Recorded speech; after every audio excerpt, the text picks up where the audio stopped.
Hello everyone, welcome back on my channel. Today we have a Samsung top load washer, how to use self-clean feature.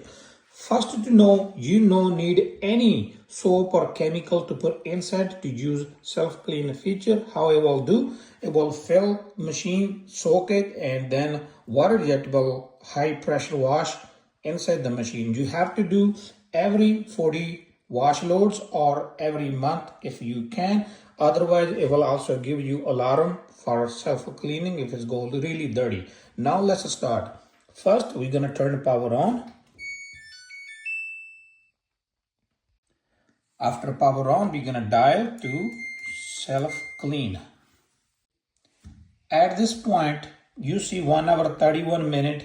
You cannot change any function. So there's only one function you can do. Hold and start. That's all you have to do for self-cleaning. I will make some clip from the middle and when it's finished.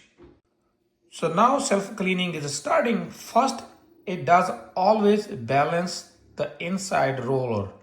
It go backward, forward a couple times. Once it's balanced, it start doing its process. If anything's wrong, it will give you alarm and you have to adjust. Now we are in the middle of self-cleaning cycle. 48 minutes more left. Self-cleaning cycle is done. It's made finishing a sound and power shuts off. Now we're done. We are ready to reuse again our Samsung washer. That's all.